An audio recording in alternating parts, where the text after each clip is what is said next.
comment un système d'exploitation Android, surtout, va gérer les processus. D'accord? Donc, imaginez que vous avez une liste de processus dans une file à l'état près. D'accord? Comment un système d'exploitation va choisir, de donner le CPU à quel processus?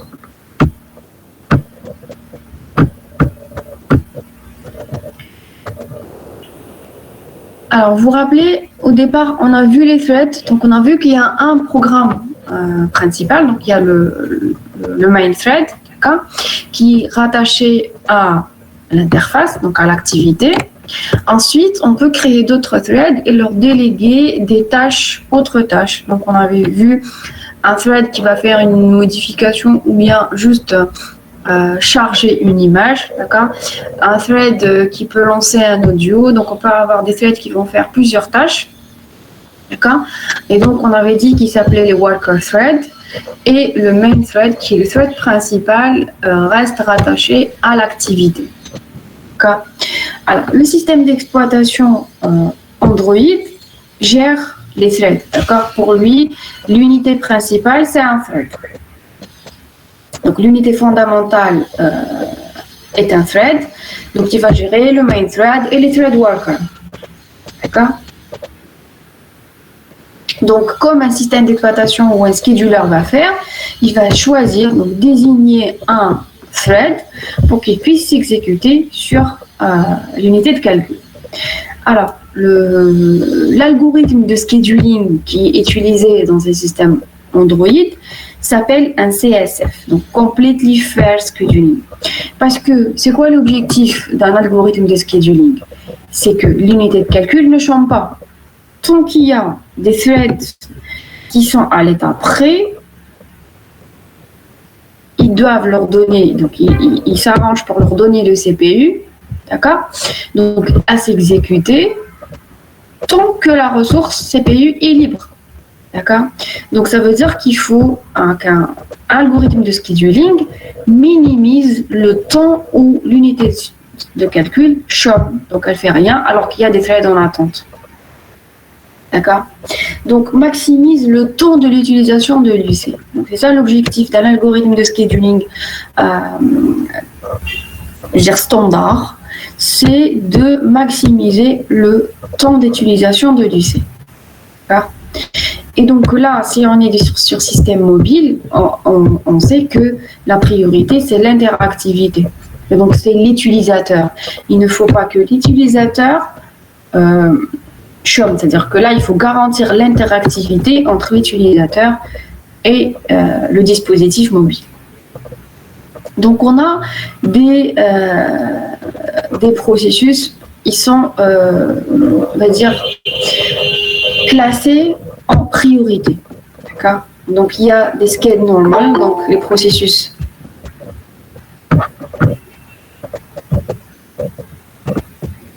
utilisateurs qui ont une priorité normale. Il y a les processus patch, donc liés au système d'exploitation. Il y a les processus de mise en veille. Donc là, il y a plusieurs priorités des processus. D'accord. Maintenant, comment réfléchit ou comment travaille un algorithme de scheduling qui est complètement fair. D'accord. Alors, il faut savoir que c'est un temps partagé, donc c'est une variante du temps partagé. Est-ce que quelqu'un peut me dire c'est quoi un temps partagé?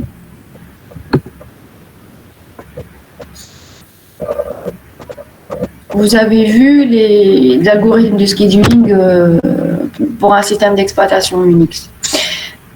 Et donc là, vous avez vu tous les algorithmes de scheduling qui existent un petit peu, et parmi eux, le temps partagé. C'est quoi un temps partagé? Depuis L2 déjà. Voilà, donc on utilise un quantum. C'est quoi un quantum?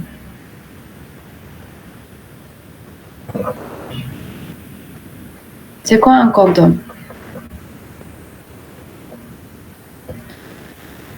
Voilà, c'est une quantité de temps, d'accord? C'est une unité de temps. Et donc, un intervalle de temps, exactement. Et donc, c'est un delta T, d'accord? Donc, chaque processus, d'accord? Le processeur donc l'unité de calcul est allouée au processus un temps fini, d'accord? Un quantum de temps, donc un intervalle de temps ou un delta t fini qui est connu. Et dans un temps partagé, tous les processus, d'accord, vont avoir ce même temps, ce même quantum de temps pour utiliser l'UC. À la fin de ce temps-là, on arrête l'exécution des processus et on donne la main, donc donne la possibilité à un autre processus de s'exécuter pour ce même quantum de temps. D'accord? C'est ce qu'on appelle, c'est ce qu'on dit préemptive. Donc si c'est préemptif, ça veut dire que préemptif, ça veut dire arrêter, interrompre. Donc on va interrompre l'exécution d'un processus à la fin de ce quantum pour donner la possibilité à un autre processus de s'exécuter. Ça, c'est pour le temps partagé, d'accord? On va voir que le Completely Fair Scheduling est un temps partagé, mais il a ses particularités, d'accord? Là, je parle d'un temps partagé standard. Dans un temps partagé standard, on a un quantum de temps qui est fixe et égal à tous les processus. À la fin de ce quantum de temps, on arrête le processus qui est en cours d'exécution pour donner la possibilité à un autre processus de s'exécuter pour ce même quantum de temps. Donc, on a un temps partagé, donc on a un quantum de temps. Il est préemptif, ça veut dire qu'il arrête les processus. Même s'ils ne terminent pas leur exécution, à la fin du quantum, il les arrête. Pour donner la possibilité à un autre processus de s'exécuter.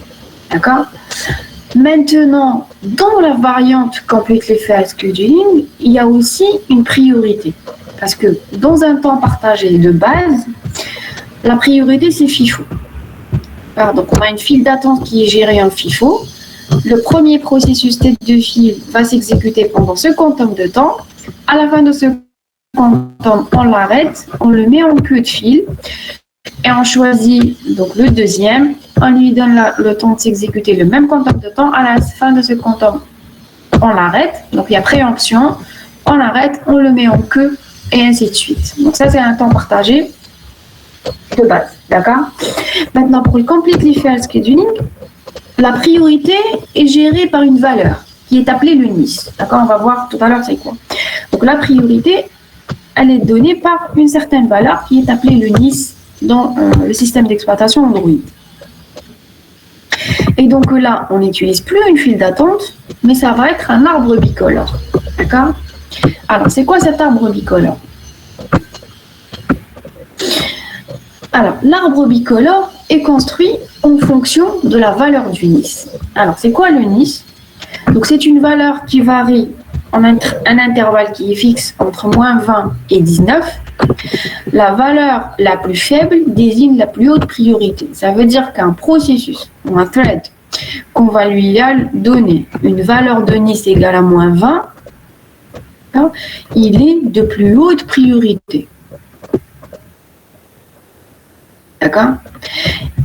D'accord? Donc, en fonction, on va voir, en fonction de ces NIS-là et donc d'autres variables, nous allons construire un arbre bicolore et en fonction de cet arbre, nous allons choisir le processus à qui allouer le CPU. Donc, ce ne sera plus une file d'attente.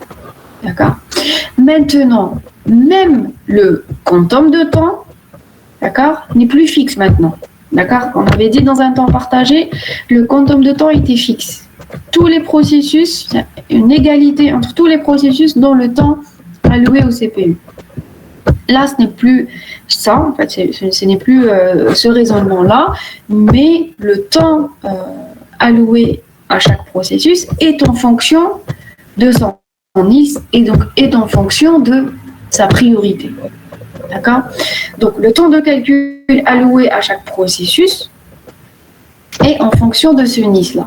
D'accord? Donc, on a une autre variable qui s'appelle le poids. D'accord? Le poids, elle est calculée en fonction du NIS suivant une fonction ou une équation qui est donnée. D'accord? On vous donne l'équation qui est 1024 divisé par 1,25 exposant NIS. Donc ça, c'est la valeur avec laquelle, ou bien la fonction avec laquelle on calcule le poids pour chaque processus. D'accord, ça c'est une donnée du système d'exploitation Android. Maintenant, on va calculer le quantum. On avait dit que le quantum maintenant n'est plus fixe. Ce n'est pas le même quantum qu'on va allouer à chaque processus. Donc le quantum est alloué en fonction du temps de latence, le poids de la tâche, donc on vient de calculer le poids en fonction du NIS, et le nombre d'attaches dans l'état runnable. Donc l'état runnable, ça veut dire que les processus qui sont prêts. Donc, on prend le temps de latence. Le temps de latence, c'est quoi? Le temps de latence ciblé, c'est la période de temps où les runnables sont exécutés au moins une fois. Donc, s'ils passent au moins une fois tous, d'accord? Donc, le dernier va attendre combien de temps? D'accord? Ça, c'est le temps de latence ciblé. Donc, on multiplie le temps de latence par le poids de la tâche ou du processus ou du thread courant, d'accord, divisé par la somme de tous les poids, de tous les processus ou tous ceux qui sont à l'état runnable, d'accord, tous ceux qui sont prêts à être exécutés. Alors, ceux-là, ce sont des formules qui sont données par le système Android, d'accord, c'est dans le cahier de charge du système Android où c'est donné comme ça.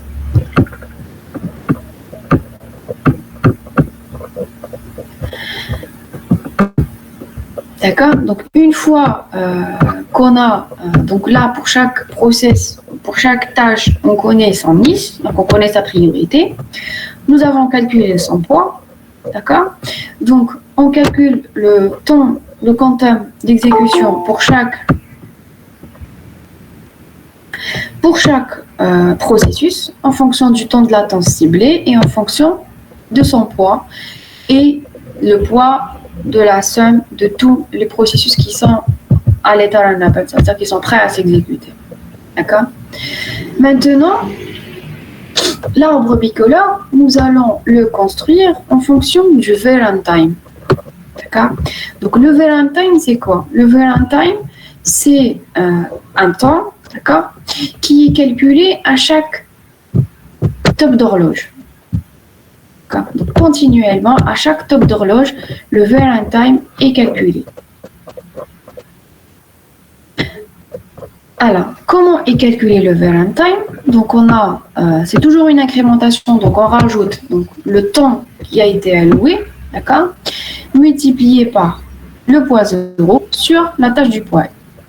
Le poids 0, c'est quoi? C'est le poids avec le NIS 0. Donc la référence, c'est par rapport au NIS 0. On avait dit que le NIS varie entre moins 20 et 19.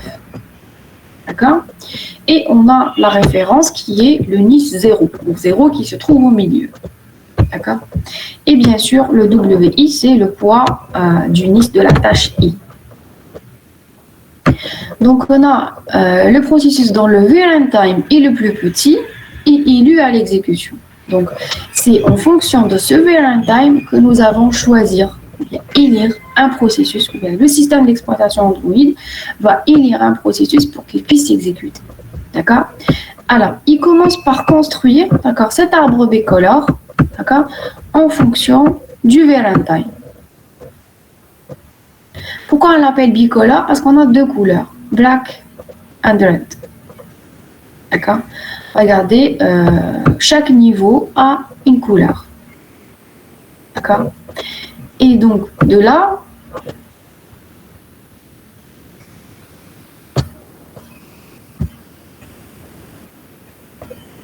comment nous allons choisir? Nous allons choisir entre gravest need for CPU. Donc, ça veut dire que là, le VRunTime du processus, d'accord, qui va être sur les feuilles, va avoir, donc il sera le plus demandé, d'accord, et qui va demander le plus de CPU.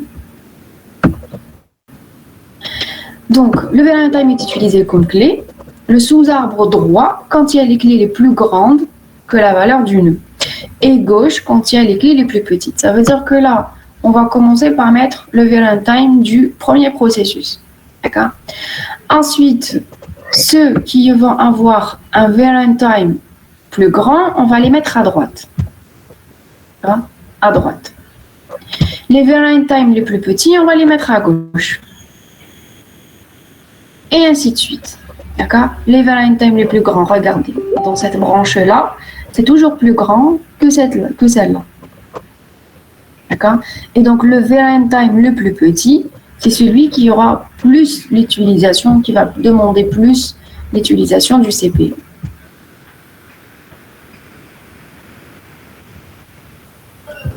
Est-ce que c'est clair pour tout le monde?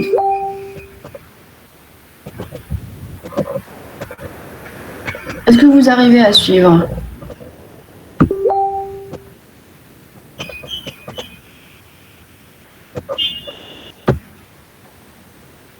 D'accord, merci.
Alors, nous allons faire l'exercice du TD pour que vous puissiez voir un exemple d'accord concret de ce qu'on avait dit.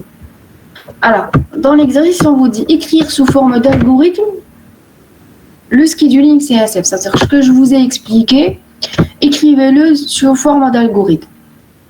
D'accord? Ensuite, on vous dit considérons les processus suivants. Donc, processus P1, il a un thread. Processus P2, il a 2 threads. Processus P3, il a aussi 2 threads. D'accord? On vous dit compléter le tableau suivant, sachant que le temps de latence, c'est 6. D'accord? Donc, on vous donne le temps de latence. On avait dit, c'est quoi le temps de latence? C'est le temps que va prendre tous les processus à attendre qui s'exécutent une seule fois, au moins une fois. D'accord? Le tic des schedulers, c'est 1 milliseconde. Ça veut dire le top d'horloge est 1 milliseconde. Chaque 1 milliseconde, on a un top d'horloge. Qu'est-ce qu'on avait dit? Qu'est-ce qui se passe dans le top d'horloge? On a le VRM-time qui est calculé à chaque top d'horloge. D'accord? Donc là, on vous donne les NIS de chaque thread. T11, c'est le thread 1 du processus 1. T21, c'est le thread 1 du processus 2. T22, c'est le thread 2 du processus 2. T31, c'est le thread 1 du processus 3. Et T32, c'est le thread 2 du processus 3. D'accord? On avait dit que le CSF considère les threads. Il ne va pas considérer processus par processus, il va considérer tous les threads. D'accord? Donc pour lui, il a une liste. D'accord? Il y a tous les threads. Pour qu'il puisse choisir quel thread va exécuter, il doit construire l'arbre bicolore. D'accord? C'est ce qu'on avait dit. Maintenant, pour construire l'arbre bicolore, on construit l'arbre bicolore en fonction du VRM-time. Et donc, il faut calculer le VRM-time. D'accord? Donc, avant de pouvoir calculer le VRM-time, considère le NIS. On avait dit qu'on commence par calculer les poids. D'accord?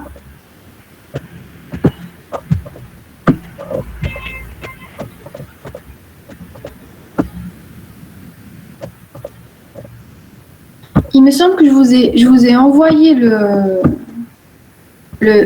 TD.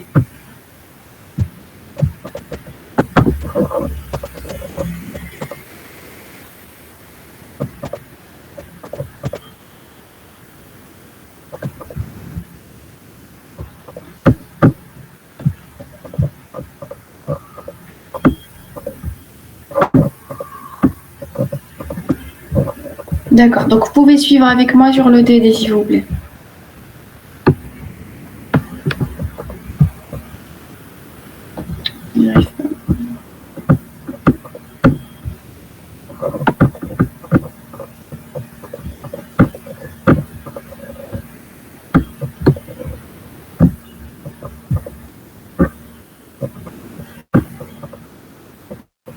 Donc, on revient à ce qu'on avait dit. On avait dit qu'on doit, pour pouvoir y lire un processus, on doit construire l'arbre bicolore.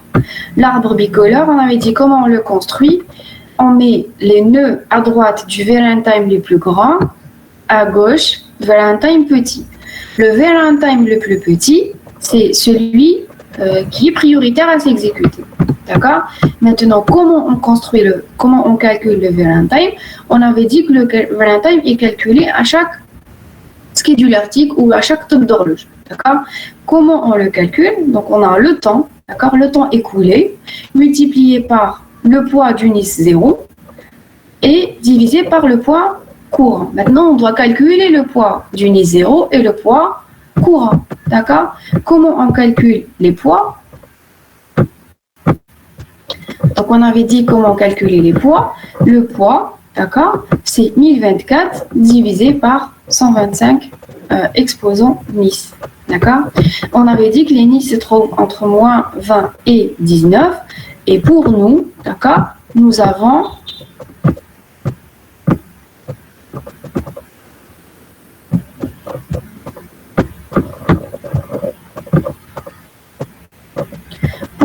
on a un NIS pour le thread 1, il a un NIS de moins 10.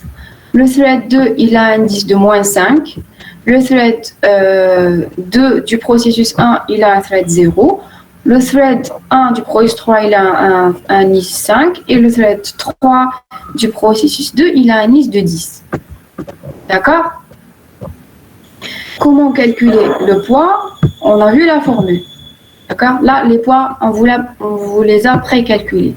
Donc, le poids du NIS 0, c'est 1024. D'accord? Donc, on vous dit calculer le VLN-time et dérouler l'arbre bicolore. Comment on va calculer le VLN-time?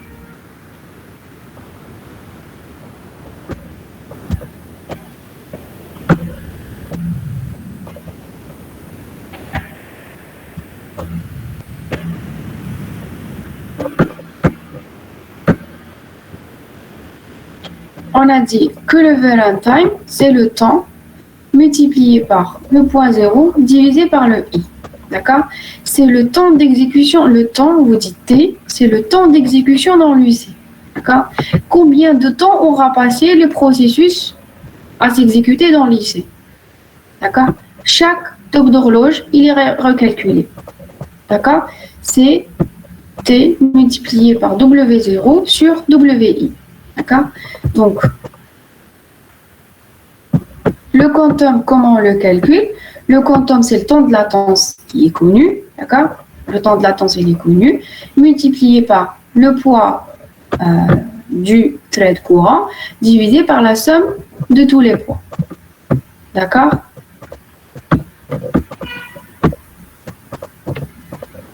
Donc, on revient à l'exercice.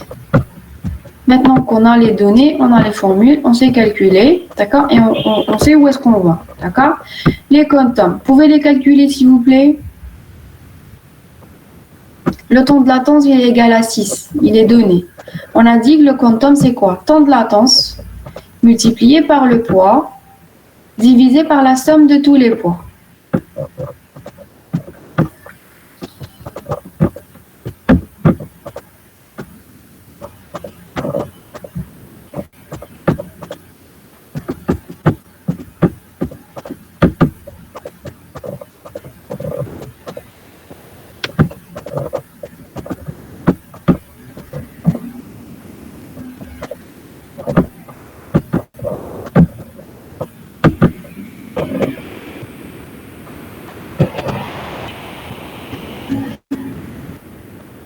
La somme de tous les poids, elle est égale à combien?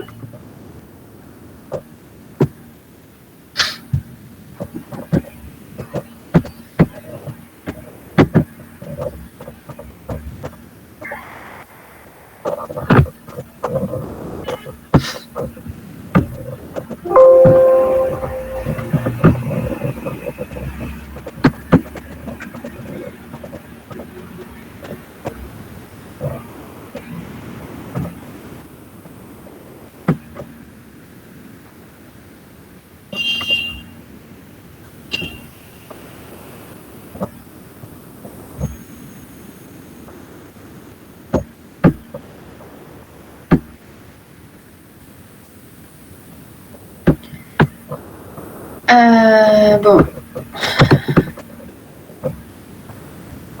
Je vous ai préparé un corrigé comme à chaque fois, mais je préfère que on travaille l'exercice ensemble, s'il vous plaît. Alors,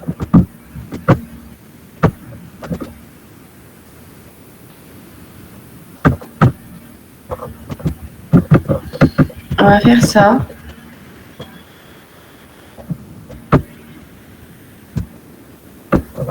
Et on va calculer les quantums.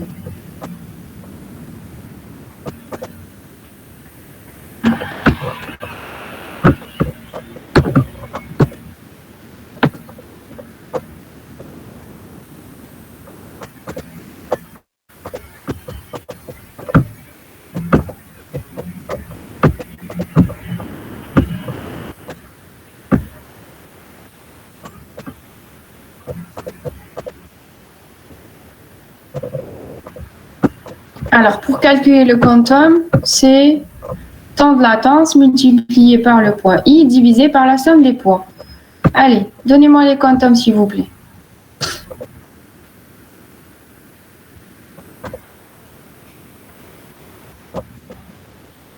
Oui.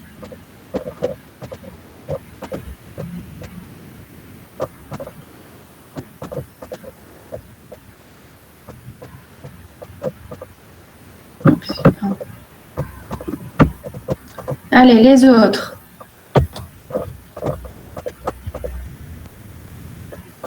Allez, s'il vous plaît, c'est important. C'est des exercices qui reviennent tout le temps en examen. Et puis, c'est facile, il suffit juste de comprendre le raisonnement.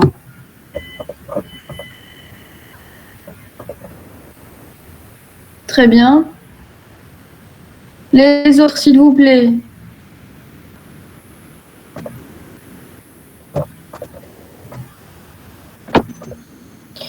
D'accord, donc là vous avez compris comment on fait pour calculer le quantum. D'accord? Et donc on a, tel qu'avait dit votre camarade, d'accord? Il a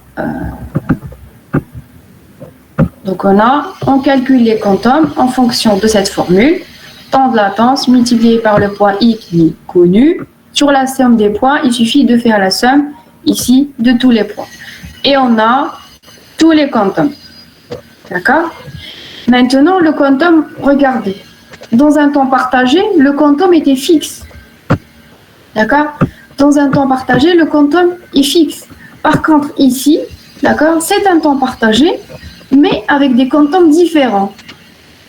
Et là, vous remarquez que on avait dit quoi? Le Nice, c'est la priorité. On avait dit que le Nice, plus il est petit, plus ça veut dire que c'est la tâche ou le thread a la plus grande priorité. Et donc, regardez ce qu'on a obtenu. Un quantum qui est grand, d'accord, pour la tâche qui a le Nice le plus petit. Et donc, ça revient à dire que les processus qui ont une grande priorité vont avoir plus de temps pour s'exécuter que d'autres processus. Regardez, celui-là, le dernier processus, la dernière tâche, qui a un Nice de 10, elle va écouler juste un quantum de temps. D'accord? Parce qu'on ne peut pas diviser. Mais là, il prend, d'accord, moins d'un temps. D'accord? Vous avez bien remarqué que les quantums sont différents, alors que dans un temps partagé, les quantums étaient égaux. D'accord? Donc, c'est une variante du temps partagé. On a un partage de temps au CPU par les processus, mais à chaque fois qu'on va allouer le processus le processeur à un processus, on va lui allouer une période de temps différente en fonction de sa priorité. D'accord? Maintenant, on vous dit, est-ce que c'est clair pour tout le monde pour ça, s'il vous plaît?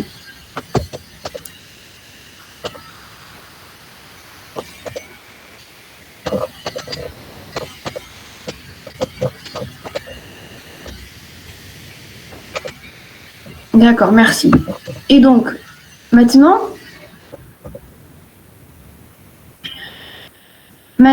on nous demande de calculer le VRAM time pour pouvoir élire. Donc, c'est quel processus va commencer à s'exécuter. D'accord? Pour dire c'est quel processus qui va commencer à s'exécuter et l'ordre d'exécution de ces processus, on va utiliser le Valentine. Comment on calcule le Valentine? Le Valentine, on calcule par le temps écoulé en CPU, multiplié par le poids 0. Donc, le poids 0, c'est au milieu. D'accord? Puisqu'on a dit que les poids des Nice, les Nice, c'est entre moins 20 et 19. Donc, le poids 0, le Nice 0, donc le poids du Nice 0 se trouve au milieu. Et donc, le poids du Nice 0, on l'a, d'accord? C'est 1024. Qu'on va diviser par le poids de chaque tâche, d'accord? Au départ, on n'a pas commencé à exécuter. Le temps écoulé en CPU va être combien pour chaque processus? On a combien? 1, 2, 3, 4, 5 tâches qui sont à l'état runnable. On n'a encore élu aucun processus. Combien de temps aura écoulé chaque processus en CPU? 0. Très bien. Voilà, 0. Donc, on va commencer par calculer, d'accord, à partir de 0. D'accord?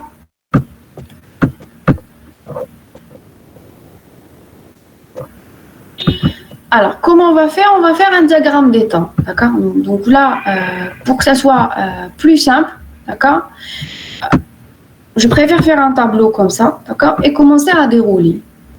Au départ, d'accord, aucun processus n'a écoulé, donc à l'instant 0, d'accord, aucun processus n'a été élu pour s'exécuter en CPU. Et donc le temps écoulé en CPU, il est nul pour tous les processus, d'accord? On avait dit que le top du scheduling, regardez, on nous a dit le tick scheduler est de 1 milliseconde. Et donc, c'est pour ça que nous avons des pas de 1 milliseconde. Donc, 0 milliseconde, 1 milliseconde, 2 millisecondes, 3 millisecondes, 4 millisecondes, et ainsi de suite. D'accord? Donc, au départ, d'accord? Donc, ils seront tous à 0. Donc, on va élire lequel? On va revenir à FIFO. D'accord? Puisqu'ils sont tous à 0. D'accord? Et donc, s'ils sont tous à 0, donc s'ils sont tous égaux, on va commencer par FIFO. FIFO, c'est la première tâche, c'est T11. Si je vais donner la possibilité à première tâche de s'exécuter, je vais lui donner la possibilité de s'exécuter pendant le CPU pendant combien de temps?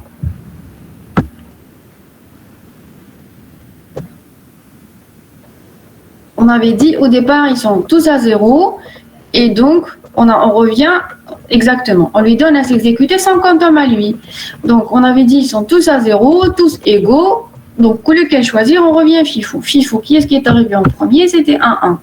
Donc je vais lui donner à s'exécuter pendant 100 quantum de temps. Le quantum de temps, c'est 4,051. Donc, on arrondit supérieur. D'accord?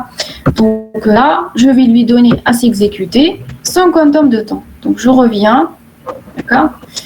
Alors, ici, c'est les tâches. Hein, d'accord? Donc, celle-là, c'est la tâche 1. C'était 1. Elle va s'exécuter 1, 2, 3, 4, 5 millisecondes. D'accord?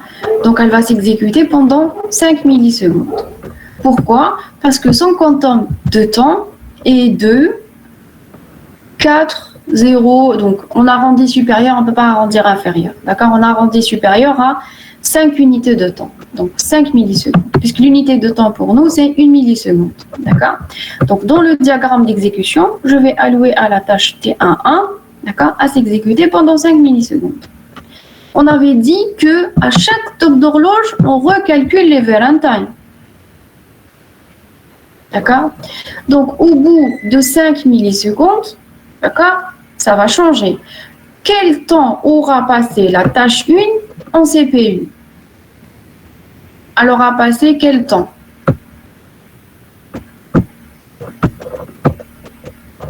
La tâche 1 aura passé combien de temps en CPU?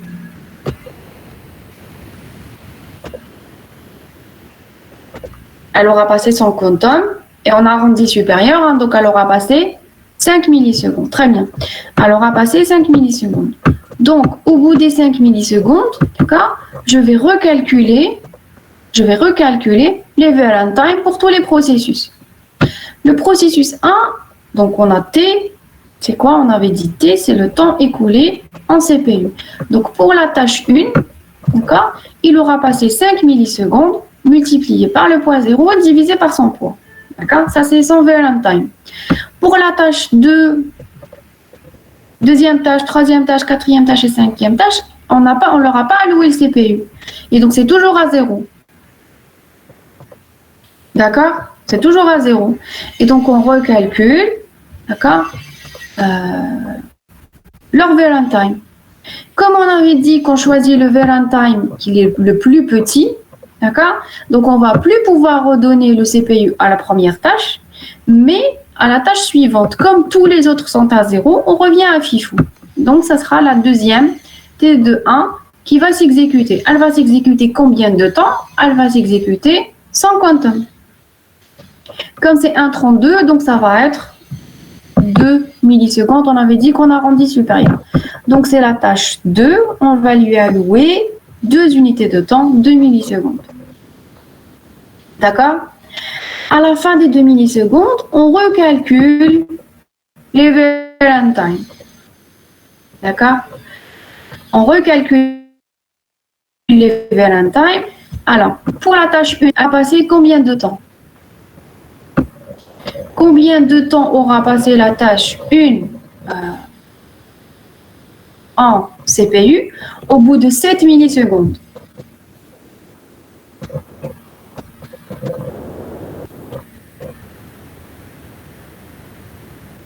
Dites-moi.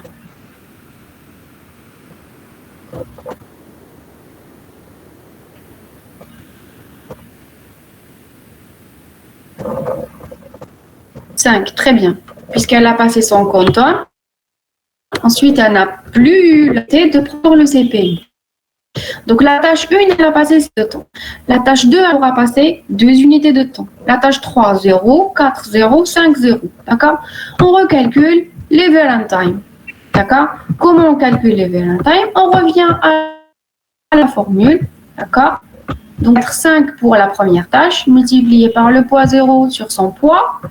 2 pour la tâche 2, multiplié par 0 divisé par le poids de la tâche 2. Et 0, 0 pour le reste. Est-ce que c'est clair pour tout le monde?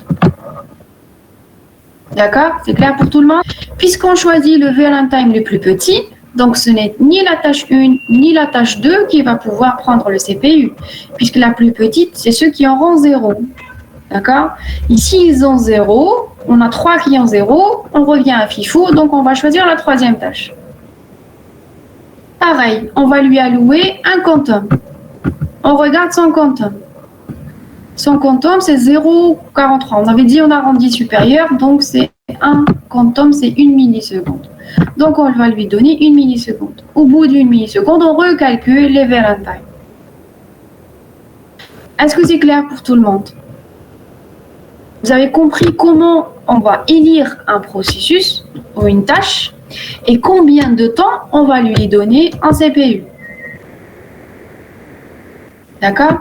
Donc, donc, il faut continuer le déroulement. D'accord? On continue le déroulement jusqu'à ce qu'ils aient tous passé au moins une fois. D'accord? Donc, pour qu'ils puissent tous passer au moins une fois, c'est à l'instant 10. D'accord? À l'instant 10, ils auront tous passé une seule fois, mais chacun, ils ont fait tous un passage, mais chacun, il aura écoulé un temps différent. D'accord? Et donc, ils auront des variant time différents. Maintenant, d'accord? Ils ont tous des variant time différents. On doit choisir à partir de là, d'accord? C'est qui est le plus petit? C'est qui a le variant time le plus petit à partir de l'instant 10? Dites-moi. À l'instant 10, c'est qui a le variant time le plus petit? C'est la première tâche. Et donc, c'est cette, voilà, très bien. Et donc, c'est cette tâche qui va être élue pour s'exécuter une deuxième fois. Elle va s'exécuter combien de temps? Elle va s'exécuter sans quantum à elle. D'accord? En fait, quand on est en train de choisir c'est qui la plus petite, c'est comme si on avait dessiné l'arbre bicolore. Donc, au départ, on avait dit à la racine, ça va être la première tâche. Hein? Ensuite, on va mettre à droite et à gauche celles qui sont 0. Est-ce qu'on peut tomber dans le problème de famille? C'est ça la question qui est posée par l'exercice. Donc, quand on aura déroulé, on vous dit compléter le diagramme d'état, discuter le problème de famille. C'est quoi la famille déjà? Il faut comprendre c'est quoi famille. Ça veut dire quoi famille?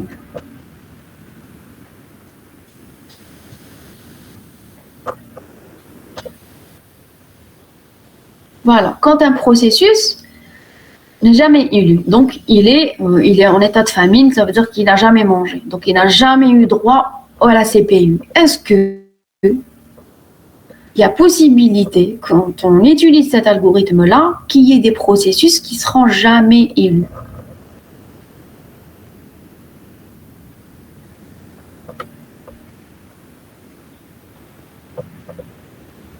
Pourquoi? Pourquoi non? Qu'est-ce qui fait qu'ils auront au moins un passage? On leur garantit au moins un passage.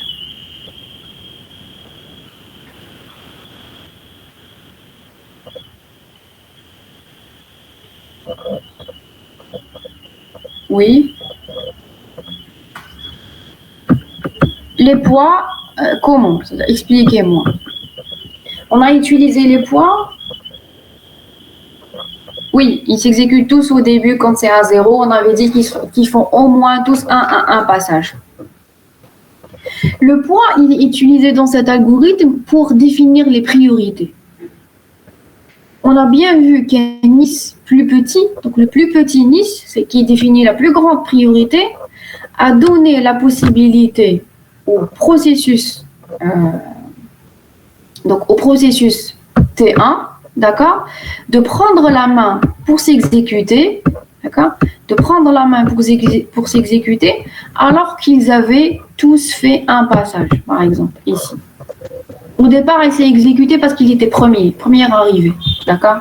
Mais là, on a bien vu que ils sont tous fait un passage, d'accord.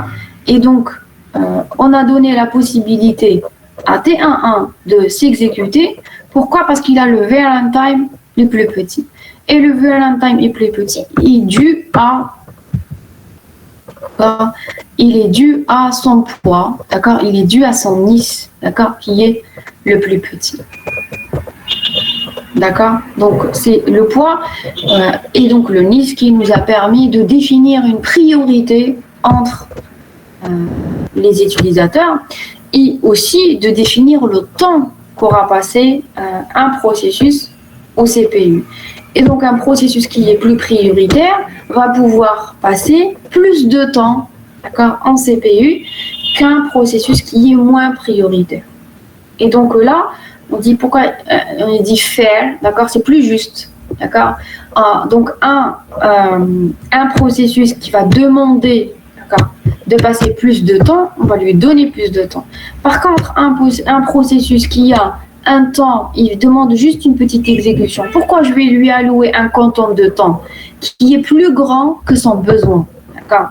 Et donc pourquoi on l'appelle faire, completely faire, parce que c'est au besoin.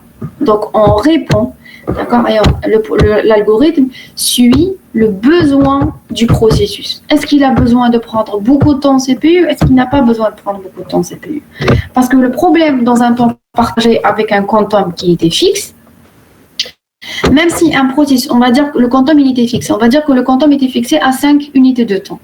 Si un processus demande à exécuter une unité de temps, on lui a alloué quand même 5 unités de temps. D'accord.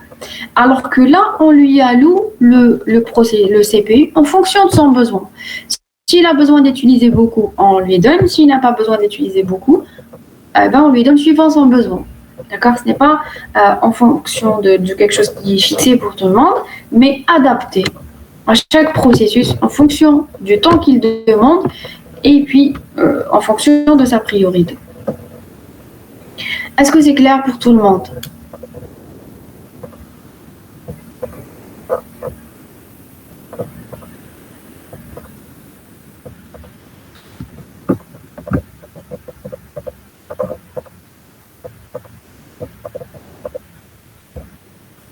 Est-ce que vous avez des questions?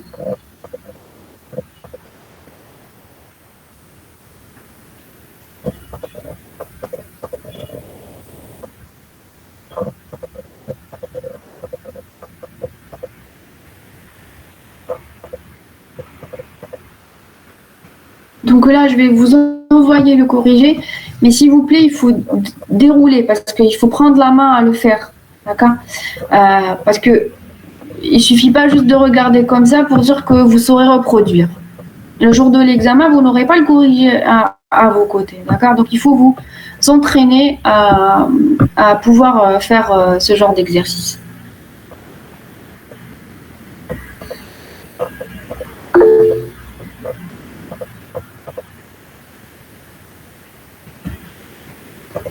Des questions?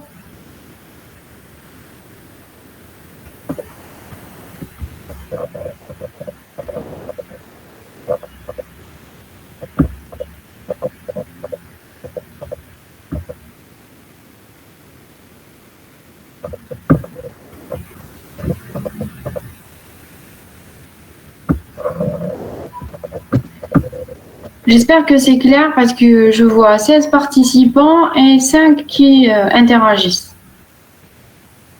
J'espère que c'est clair pour les autres.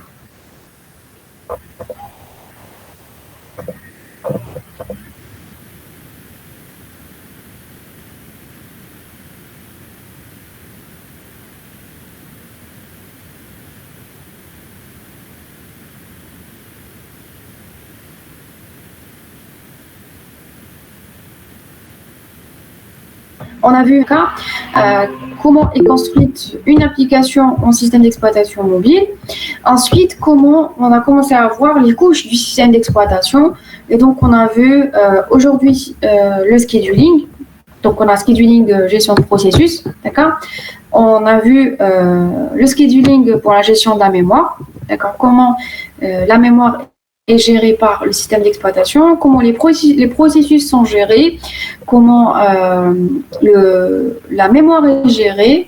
On a vu comment la batterie est gérée, d'accord? Donc, on a vu les grands axes pour la gestion du système d'exploitation Android, d'accord? C'est spécifique à Android, d'accord? On avait dit que c'est une variante d'Unix, mais on a vu les spécificités d'Android, d'accord?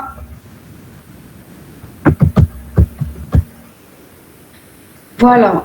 Donc, si vous n'avez pas de questions, on prend une pause et on reprend réalité virtuelle.